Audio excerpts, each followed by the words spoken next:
வணக்க மக்களே. பப்பாளி பழமும் அதனுடைய ஆரோக்கிய நன்மைகளும். பப்பாளி பழத்தில் ஏராளமான ஆரோக்கிய நன்மைகள் கிடைக்குதுங்க மக்களே. பப்பாளி பழத்தை ஏழைகளினுடைய ஆப்பிள் அப்படின்னு சொல்லிட்டு நம்மள பல பேரும் சொல்லுவோம். பப்பாளி பழம் மட்டும் இல்லாமல் பப்பாளியோடைய காய், பப்பாளியினுடைய இலை, பப்பாளி மரம் அப்படின்னு பப்பாளியோடைய பால் அப்படின்னு சொல்லிட்டு எல்லாத்துலேயுமே ஏராளமான மருத்துவ குணங்கள் அடங்கியிருக்கு.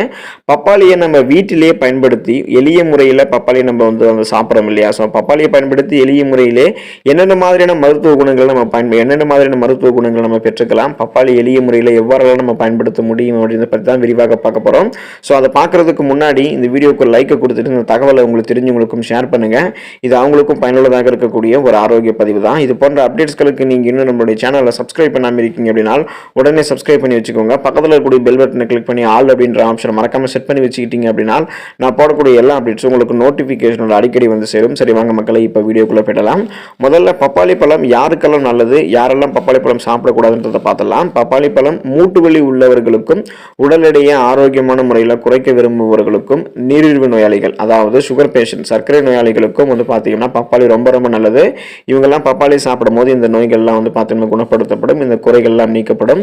யாருக்கு பப்பாளி வேண்டாம்னு பார்த்தீங்கன்னா கர்ப்பிணி பெண்கள் பப்பாளி பழங்களை தவிர்க்கணும். அதுவும் கர்ப்பிணி பெண்கள் முதல் 8 வாரங்களுக்கு பப்பாளி பழங்களை சாப்பிடவே கூடாது, தவிர்த்தணும்.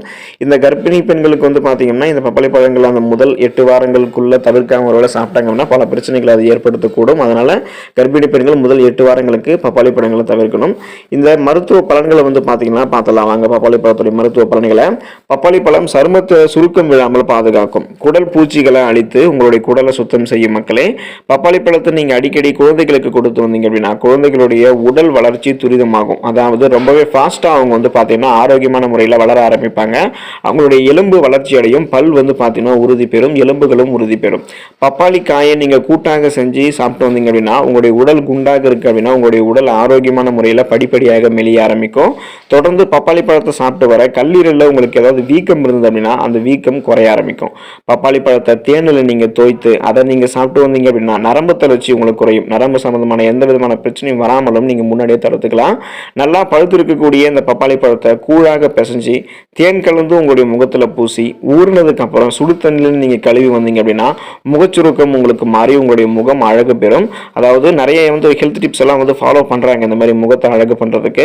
அதுக்கு நீங்கள் ஈஸியாகவே மிக எளிமையாகவே நீங்கள் இதை ஃபாலோ பண்ணலாம். நல்லா பழுத்திருக்கக்கூடிய பழத்தை நீங்கள் என்ன பண்ணுறீங்க அப்படின்னா கூழாக பிசைஞ்சிக்கிறீங்க, அது கூட தேன் கலந்து உங்களுடைய முகத்தில் பூசுறீங்க. அது ஊறினதுக்கு அப்புறம் சுடு தண்ணீரில் கழுவுனீங்க அப்படின்னா உங்களுடைய முகச்சூக்கம் மாறி முகம் அழகு பெறும். ஸோ இதை நீங்கள் ட்ரை பண்ணி பார்க்கலாம். பப்பாளி விதைகளை அரைத்து பாலில் கலந்து நீங்கள் சாப்பிட்டீங்க அப்படின்னா நாக்கு பூச்சிகள் உங்கள் குடல் இருந்து அழிந்து போயிடும். பப்பாளி காயினுடைய பாலை வாய்ப்புண் உங்களுக்கு இருக்கு அப்படின்னா அந்த வாய்ப்புண்ணில் நீங்கள் தேய்க்கும் போது அந்த வாய்ப்புண்கள் மேலே பப்பாளி காயினுடைய பாலை நீங்கள் பூசினீங்க அப்படின்னா அந்த வாய்ப்புண்கள் ஆறி போயிடும். பப்பாளியின் பாலை நீங்கள் பசும்பாலோட கலந்து சேற்றுப்புண்கள் மேலே தடவினீங்க அப்படின்னா சேற்றுப்புண்கள் உங்களுக்கு ஆறிடும். பப்பாளி பாலை குழந்தைகளுடைய தலையில் ஏற்படக்கூடிய புண்களில் பூசி வந்தீங்க அப்படின்னா அந்த தலையில் ஏற்படக்கூடிய புண்களும் மாறி போயிடும். பப்பாளியினுடைய இலைகளை அரைத்து உங்களுக்கு ஏதாவது கட்டி இருந்துச்சு அப்படின்னா அந்த கட்டி மேலே நீங்கள் போட்டு வந்துட்டீங்க அப்படின்னா அந்த கட்டி உங்களுக்கு உடைய ஆரம்பிக்கும்.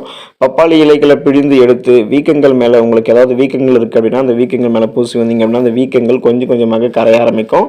பப்பாளியினுடைய விதைகளை அரைத்து உங்களுக்கு தேள் கூட்டிய இடம் ஏதாவது இருக்குது அப்படின்னா தேல் தேலெல்லாம் கடிச்சிருச்சு, விஷப்பூச்சிகளை இதாகிடுச்சு அப்படின்னா பப்பாளி விதைகளை நீங்கள் அரைத்து தேல் கூட்டிய இடத்துல பூசினீங்க அப்படின்னா விஷம் உங்களுக்கு இறங்க ஆரம்பிக்கும். பப்பாளி காய் குழம்பை பிரசவித்த பெண்கள் உணவில் சேர்த்து சாப்பிட்டு வந்தாங்க அப்படின்னா உங்களுக்கு பால் சுரப்பு அதிகரிக்கக்கூடும். இது மாதிரி வந்து பார்த்தீங்கன்னா பப்பாளி பழத்தில் நிறைய மருத்துவ குணங்கள் இருக்குதுங்க மக்களே. ஸோ இப்படிப்பட்ட பப்பாளி பழத்தை நீங்கள் சாப்பிடுங்க, ஆரோக்கியமாக இருங்க. பப்பாளி பழத்துடைய ஆரோக்கிய நன்மைகளை பெற்று நீங்களும் வந்து பார்த்தீங்கன்னா ஆரோக்கியமாக இருங்க. நன்றி மக்களே.